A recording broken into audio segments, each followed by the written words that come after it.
Some things that I did want to discuss of what and how I prepare for interview day. All right, y'all.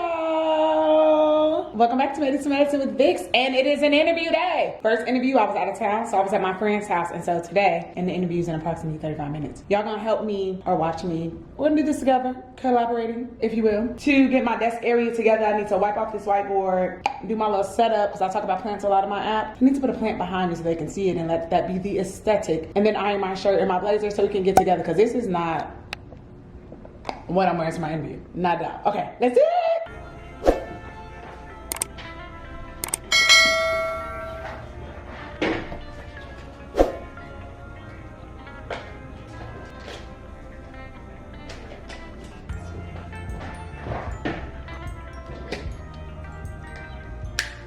I'm gonna just use this.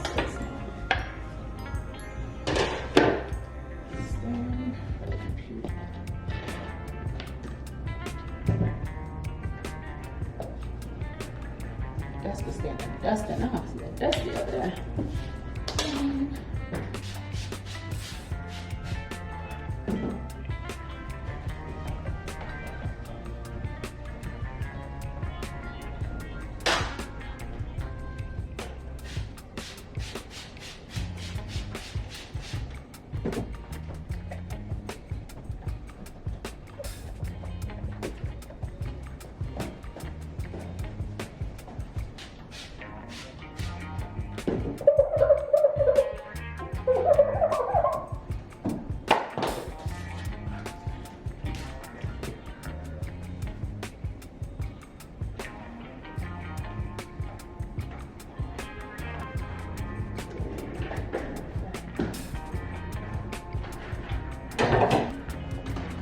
God, this is heavy.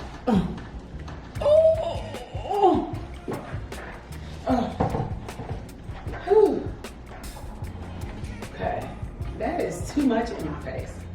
It's my favorite plant. That's not gonna work. Oh, that's not gonna work. Okay, plan B. Put this back. Oh, God. Alrighty, I'm about to dang near mess up this plant, trying to do all this moving around. Can't have my baby getting stuck on the wall. Okay, I don't even know which way she was turned. Maybe like this. This is not how she was turned at all, but maybe she needs a good turn. I don't know.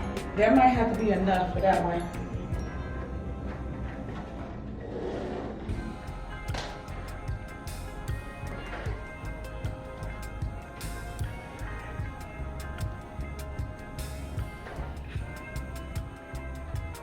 Okay, picture me from The Price is Right. I think that should be good.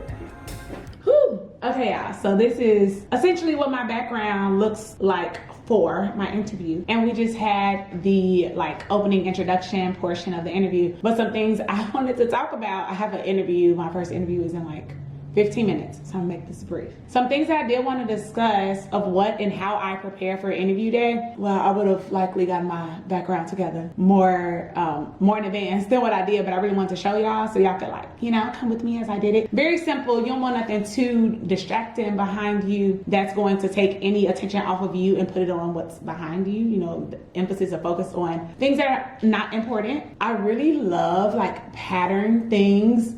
Pattern clothing to be loud, but also it's on Zoom. If I were in person, maybe, but probably still not because distracting again. But I did tell myself all interview season, we're gonna be in loud colors. I don't wanna just do the regular black, brown, blue, like a navy and gray. I want a color pop blazer or a suit every single time. So that is me this time. And you should definitely review your application before you have your interview. So reread your personal statement, reread at least your most meaningful activities on or experiences on your ERAS application or whatever application service that you're using for residency, just so that you can know what are the things that I said are most meaningful. I submitted my application over a month ago and I was done with it probably 2 or 3 weeks before I submitted it and was just waiting on edits. So I could kind of forget some things, or as in it's not as fresh or familiar in my mind. So definitely do that. Know your why the specialty and why the program. Have the questions that you want to ask, like write them down on your desk. These are not questions. This is literally from when I was studying QT and QRS intervals, Lord Jesus.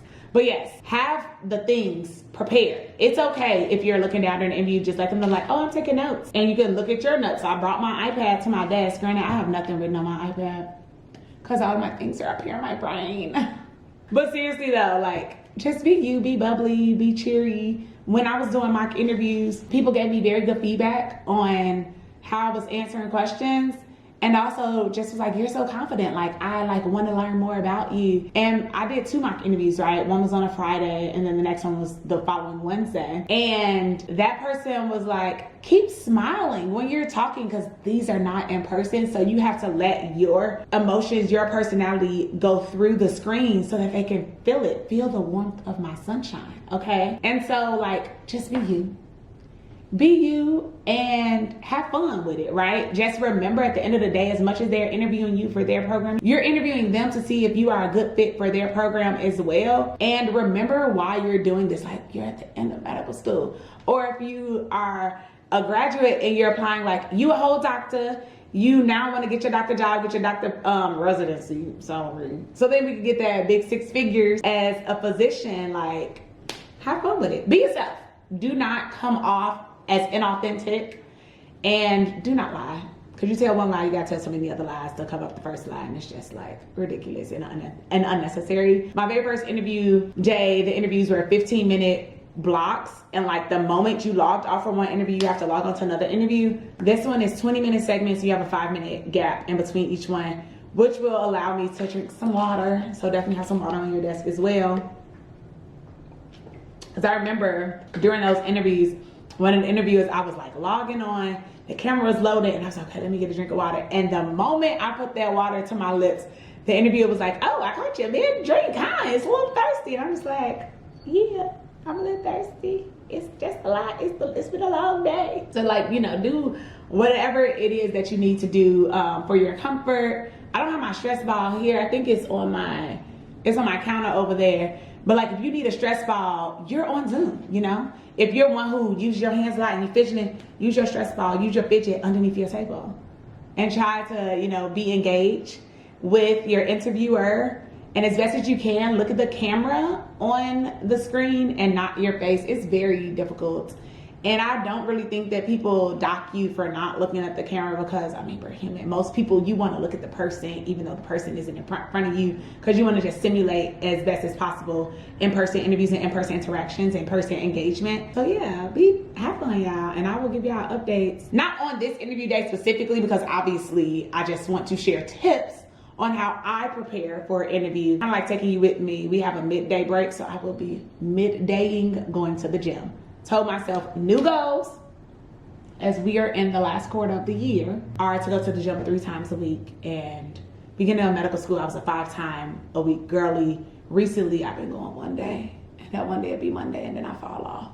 So we're gonna, you know, ramp it up and just trying to be better about my health. So yes, color with the blazer and like subtle color with my glasses. They're like a soft pink. I didn't really know which glasses I was gonna wear. And so these are the first ones I saw.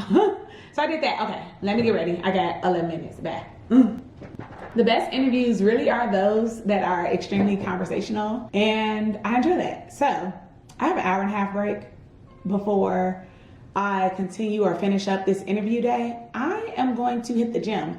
Then I'm gonna eat lunch, and obviously I have to take a shower. All right, let me stop talking so I could get that done. If I don't work out now, I'm not gonna work out today.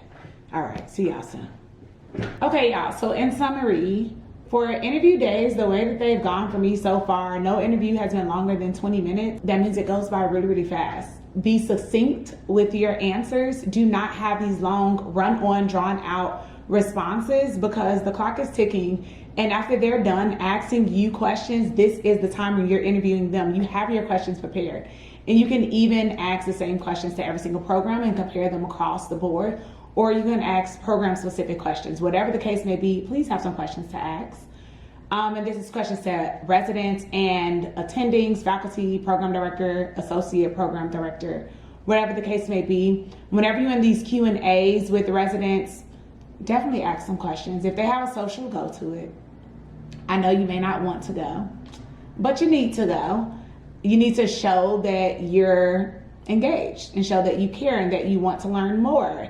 And all things don't have to be program specific. You can ask about, where do people live? Does everyone have a car? Is the city accessible? Do they have great public transportation? Where do people go to eat? Do the residents hang out together? What's the vibe with that? And then asking things about your particular interests. Do I have more opportunities to get some experience with that as a resident, or do I, like in the core curriculum training, or must I do that as an elective? Can an elective be at this hospital? Do I have to do an away elective? You just want to like fully be prepared. And yeah, can't say enough, reread your application. These people are reading your application, and they're all supposed to.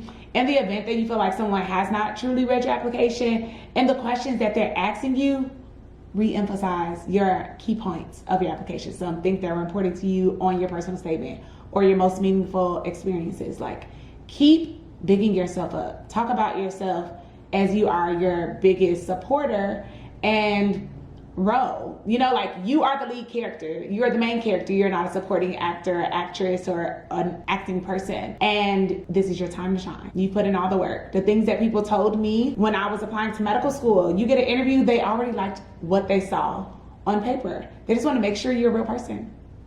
Come the interview. Like, be you. 110% be yourself. Do not be someone that you're not, because that's weird. And telling a lie, you have to keep up with the lie. Keep your background very simple. Ask the people questions and have fun with it. Try not to be nervous. Be prepared. Be comfortable. You're at home, right? Be comfortable. One of my interviews, none of the interviewers wore suits. And I was like, oh, this is real chill. I mean, as an applicant, I still wouldn't show up. I mean, I don't have a suit on, but I would still, you know, be business professional. But whatever that looks like to you, let your personality shine. I got my pop of color because that's me. I'm gonna be in a hospital with all the colorful scrubs on as well. Have fun, have fun, have fun. Quick note on something that I have been noticing on some of my interviews: your lighting is very important. And I'm not saying if you don't already have a ring light that you need to go out and buy one and you need to buy like these special effects lights. No, that is not necessary. But don't be sitting here on your computer, have your windows right behind you because you're now backlit. If anything, repurpose your desk. Move that chair to the other side and let the window be in front of you, because that's natural light and it's gonna shine. Is it gonna be as bright as this ring light that I have right now? Probably not, but it's gonna be brighter than being backlit. So that's number one. Yeah, because the goal is to always let the light shine in your face. That's something that a photographer told me back when I was graduating from college some time back, and was like, yeah, like, no, hold on, y'all. We need to turn so that the sun is in front of you and shining upon you. And something that one of my mock interviewers told me was, if you're looking to do a fellowship after residency, you need to see if the residency programs that you are applying to, if they have that said fellowship there, because that's more of like a gateway for you to get your foot into the door, establish those connections throughout residency, your first 2 years, because after year 2 is when you apply to fellowships. And also, if they don't have that fellowship at their residency, how many people in their program have actually gone on to complete said fellowship? Because the name of the game is to always get your foot in the door and establishing connections, networking, meeting new people to help elevate you to your next level. So yeah, definitely look at like the fellowships and the difference between an academic and community hospital. I honestly did not know what this meant, and my friends had to break it down to me. Academic means that they have an association with a medical school, and community, they do not. So the level of training that you'll receive, and I don't even mean like the level, maybe the exposure and the type of training that you get can be different from an academic to a community hospital. So just look at what is important to you. So these are just different things that I was unaware of as I was entering this interview season, because I've never been here before. I'm a novice, but happy to share anything that I find out along the way. And the biggest, most important interview prep tip or most important tip as you go throughout this residency interview cycle: do not compare yourself to other people. It's very, very easy to say and hard to do, but your journey is your own, and walk in that. Walk in your own purpose, walk your own path, and walk with life. And just trusting that you have done all of the things that are necessary to get you to the next level. Whether that's you wanting to go into a research year, you applying for a transitional year, preliminary year, or a categorical intern year. Like, trust yourself and trust God. Seriously, but that comparison stuff, you gotta let it go, because although the interviews may not be coming in now, it's November. We have a lot of time before rank lists go out, but just keep putting in that work. And if need be, send your letter of interest to programs, reach out to program coordinators, reach out to programs directly, people that you know at the program, and continue to express interest and your delight and your joy of wanting to be an incoming intern at their program. Again, I hope some of these or all of these tips help you. And if you have any other tips that you like to share below in the comments that I did not mention, please feel free to do so. All right, y'all, let me know if y'all have any other questions, or if it's something that you like me to further highlight as I continue to go throughout the interview trail. And I will catch y'all in the next video. Bye. Time to hit the gym for real, y'all. Bye.